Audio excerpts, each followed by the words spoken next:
নমস্কার বন্ধুরা, আমি সমীদুল আর আপনারা দেখছেন আপনাদের অত্যন্ত প্রিয় চ্যানেল ডাকছে সবুজ ডাকছে ওই। আমাদের আজকের বিষয় হলো আমরা কিভাবে বাড়িতে বসে অতি সহজে পেঁয়াজের খোসা থেকে তরল জৈব সার প্রস্তুত করব। তো এই তরল জৈব সার আমাদের অত্যন্ত প্রয়োজনীয় একটা খাবার গাছেদের জন্য। আমরা যারা ছাদ বাগান করি তারা ভালোভাবেই জানি গাছেদের বিভিন্ন রকমের উপাদানের প্রয়োজন হয় বেঁচে থাকার জন্য। Sulphur, manganese, phosphorus, nitrogen, zinc, calcium, iron, copper, এছাড়াও আরও নানা ধরনের উপাদানের প্রয়োজন হয়, জৈব উপাদান, অনুখাদ্য, মাইক্রোনিউট্রিয়েন্টস, প্রোটিন, ভিটামিন, এই সমস্ত খাবারের প্রয়োজন হয় এবং এগুলি সরবরাহ করা অত্যন্ত প্রয়োজন। তো এই পেঁয়াজের খোসার মধ্যে কি এমন আছে যে এর থেকে তরল জৈব সার প্রস্তুত করা যেতে পারে, এটা আমাদের জেনে নেওয়া প্রয়োজন। এই যে পেঁয়াজ, এটা আমাদের কাছে প্রকৃতির একটা অদ্ভুত দান। এই পেঁয়াজ আপনাকে হাসায়, কাঁদায়, সরকার ফেলে দেয়, সরকার গড়ে দেয়, এর বহু ক্ষমতা। এ আপনাকে দুঃখে শোকে ডুবিয়ে দিতে পারে, এ আপনাকে আনন্দে ভরিয়ে দিতে পারে। আপনি পকোড়া খেতে ভালোবাসেন, আর গাছ ভালোবাসে এই পেঁয়াজের চা, অর্থাৎ এই পেঁয়াজের আড়ক, অনিয়ন পিল টি। সেই অনিয়ন পিল টি কিভাবে আমরা তৈরি করব, সেটাই আমাদের আজকের মূল বিষয়। এই পেঁয়াজের খোসা, এই খোসার মধ্যে সালফারযুক্ত নানান ধরনের যৌগ থাকে এবং তার মধ্যে একটা যৌগ হলো অ্যামাইনো অ্যাসিড সালফক্সাইড। আর এই পেঁয়াজ কাটলে পরে আমাদের চোখে জল আসে। আমাদের চোখে জল আসে কেন, সেটা কি একবারও ভেবে দেখেছেন? অনেকেই হয়তো জানেন, আবার অনেকে জানেন না। যারা জানেন না তাদের জন্য বলি, এই পেঁয়াজের খোসার মধ্যে যে সালফারযুক্ত যৌগ উপাদান অ্যামাইনো অ্যাসিড সালফক্সাইড থাকে, এছাড়া এর কোষে এক ধরনের এনজাইম থাকে। আমরা যখন এই পেঁয়াজ কাটি তখন এক ধরনের রস বেরোয়, সেই রসটা আর কিছু নয়, একটা এনজাইম। এই এনজাইমটার নাম হচ্ছে অ্যালিনেজ। এই এনজাইম অ্যালিনেজ যখন অ্যামাইনো অ্যাসিড সালফক্সাইডের সংস্পর্শে আসে তখন সালফোনিক অ্যাসিড তৈরি হয়। এই সালফোনিক অ্যাসিডটা হচ্ছে উদ্বায়ী, অর্থাৎ এটা ভোলাটাইল, এবং বাষ্পের মতো সেটা উড়ে গিয়ে আমাদের চোখ স্পর্শ করে এবং আমাদের চোখে জ্বালা ধরায়। তখন সেই জ্বালার থেকে মুক্তির জন্য সেই উদ্বায়ী অ্যাসিডকে ধুয়ে মুছে পরিষ্কার করে দেওয়ার জন্য এবং চোখটাকে রক্ষা করার জন্য আমাদের চোখের কোষ থেকে জল বেরোয়। তো আমাদের পেঁয়াজ কাটার সময় চোখে জল আসার এই হচ্ছে রহস্য। তো এই পেঁয়াজ যখন সরকার ফেলে দেয় তখন দুঃখে শোকে কিছু মানুষের প্রাণ প্রায় যায় অবস্থা হয়, আর সরকার যখন গড়ে দেয় তখন আনন্দে সে ভরে ওঠে, আনন্দে সে আত্মহারা হয়ে ওঠে। এইভাবে একাধারে এই পেঁয়াজের অনেক গুণ। একদিকে সে যেমন প্রত্যক্ষভাবে আমাদের কাঁদায়, আবার অন্যদিকে অপ্রত্যক্ষভাবেও কাঁদায়, আবার কখনো কখনো দুঃখে শোকে আমাদের ডুবিয়ে দেয়। এই পেঁয়াজের খোসার এত যখন গুণ রয়েছে, তখন এই পেঁয়াজের খোসা থেকে জৈব তরল সার তৈরি করে তা গাছেদের জন্য আমরা সংগ্রহ করতেই পারি। কিভাবে তৈরি করব এই তরল জৈব সার, সেটাই আজকের আমাদের মূল বিষয়। তো এই হচ্ছে আমাদের পেঁয়াজ। এই পেঁয়াজের উপরের যে খোসাটি রয়েছে, এই খোসাটি ছাড়িয়ে আমরা রান্না করার সময় ফেলে দিই, কিন্তু যারা ছাদ বাগান করি তারা আমরা ফেলে দিই না। আমরা এটাকে কিচেন ওয়েস্ট বিনে জমা করে রাখি। পরে সেই কিচেন ওয়েস্ট দিয়ে আমরা কিচেন কম্পোস্ট সার তৈরি করি, এবং সেই কম্পোস্ট সার তৈরি করতে গিয়ে কিচেন ওয়েস্ট কম্পোস্ট লিকুইড সারও আমরা একসঙ্গে পেয়ে যাই। এবং কিভাবে সেটা আমরা পাই তার তৈরির পদ্ধতি আমি অন্য একটি এপিসোডে এই চ্যানেলে আপলোড করেছি।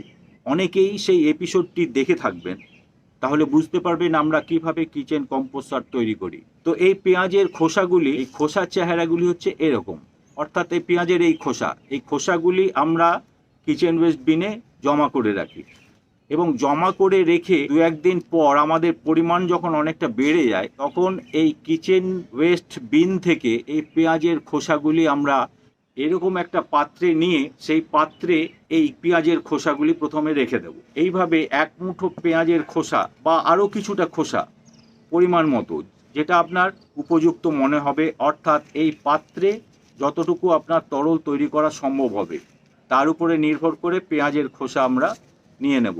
অর্থাৎ যে পাত্রটি আপনি নিচ্ছেন সেই পাত্রের আধার অনুসারে, ক্যাপাসিটি অনুসারে আপনি পেঁয়াজের খোসা নিয়ে নেবেন। এইভাবে পেঁয়াজের খোসা নিয়ে নেওয়ার পর এতে পরিমাণ মতো জল ঢেলে দিতে হবে। 1/2 লিটার জল আমি এতে ঢেলে দিলাম। বাস, আমাদের প্রথম ধাপের কাজ শেষ হয়ে গেল। আমরা এটিকে এবার 3 দিন ছায়াযুক্ত স্থানে রেখে দেব। 3 দিন পর এই পেঁয়াজের খোসা ভিজে গিয়ে এই পেঁয়াজের খোসা থেকে সালফারযুক্ত বিভিন্ন ধরনের উপাদান বেরিয়ে আসবে এবং সেই সালফারযুক্ত উপাদান মিশ্রিত তরলটাই হচ্ছে আমাদের অনিয়ন পিল অর্গ্যানিক লিকুইড ম্যানিওর। তো আমরা 2-3 দিন এইভাবে রেখে দেওয়ার পর এর চেহারা কীরকম হবে সেটা এবার আমরা একটু দেখে নিই। আমি 2 দিন আগে ঠিক এই রকমভাবে একটি পাত্রে 2 মুঠো পেঁয়াজের খোসা নিয়ে রেখে দিয়েছিলাম জল দিয়ে ভিজিয়ে দেওয়ার পর সেই জলের রং আজ এরকম দাঁড়িয়েছে। এবার আজকে আমরা এই জলটিকে ছেঁকে নেব।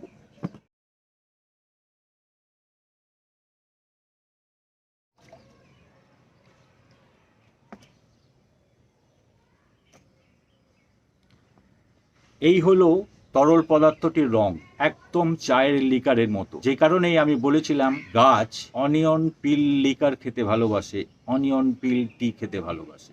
এই যে তরল পদার্থটি, এইটিতে ভরপুর nitrogen, potassium, phosphorus, sulphur, zinc, iron, magnesium এই সমস্ত উপাদানগুলি বিদ্যমান এবং এগুলি গাছের উৎকৃষ্ট খাবার। আমরা এবার এটি সংগ্রহ করে নেব।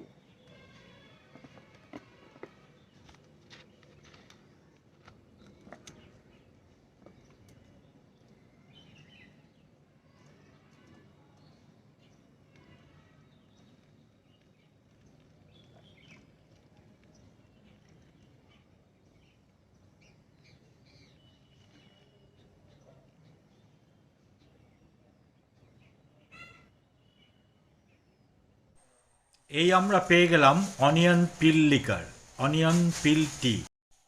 আমরা এবার পেঁয়াজ খোসার জৈব তরল সারটি গাছে প্রয়োগ করব। একটি পাত্রে আমরা জল নিয়ে নিলাম এবং যে পরিমাণ জল নিলাম সেই জলের সাথে সমপরিমাণ এই জৈব তরল সারটি অনিয়ন পিল লিকার, অনিয়ন পিল লিকুইড ম্যানিওর আমরা মিশিয়ে দেব।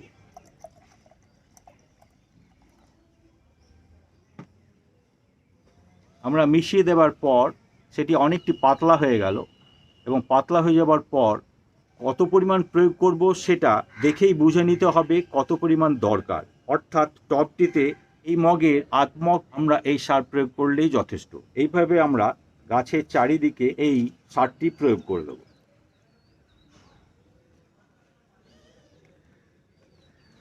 ঠিক এইভাবে আমরা গাছে 15 দিন অন্তর এই খাবারটা প্রয়োগ করতে পারি, অর্থাৎ এই সারটা প্রয়োগ করতে পারি। প্রতিদিন প্রয়োগ করা যাবে না, প্রতিদিন প্রয়োগ করলে পরেই ওভারডোজ হয়ে যাবে। কোনো সারই কোনো গাছে প্রতিদিন প্রয়োগ করা একেবারেই উচিত নয়, তাতে ওভারডোজ হয়ে যাবার সম্ভাবনা থাকে।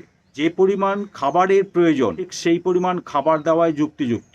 আমরা আমাদের বেঁচে থাকার ক্ষেত্রে লক্ষ্য করেছি ঠিক যে পরিমাণ খাবার আমাদের শরীরের জন্য প্রয়োজন তার থেকে বেশি খাবার নিলেই আমাদের শরীর আইঢাই করে এবং শরীরে অসুস্থতা বোধ তৈরি হয়। অর্থাৎ ওভার ফুডিং একদমই আমাদের সহ্য হয় না। ঠিক তেমনি লেস ফুডিংও আমাদের শরীরের পক্ষে ক্ষতিকারক। একইভাবে গাছেদের ক্ষেত্রেও ওভার ফুডিং একেবারেই উচিত নয়, আবার একেবারে খাবার না দেওয়াটাই উচিত নয়। তাই ঠিক সময়ান্তরে প্রয়োজন মতো সার প্রয়োগ করা উচিত। তো এই ছিল আমাদের আজকের পর্ব। আজকের পর্বে আমরা দেখলাম কিভাবে আমরা পেঁয়াজের খোসা থেকে তরল জৈব সার প্রস্তুত করব। এই তরল জৈব সার প্রস্তুত করার পর আমরা এটিকে সংগ্রহ করে রাখবো। অন্তত 1 মাস আমরা এটিকে সংগ্রহ করে রাখতে পারি, এতে কোনো ক্ষতি হবে না।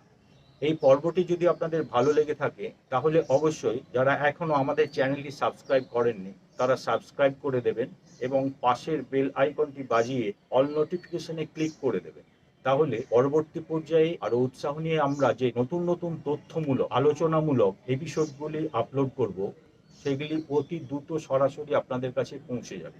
আজকের মতো তাহলে এখানেই আসি। নমস্কার।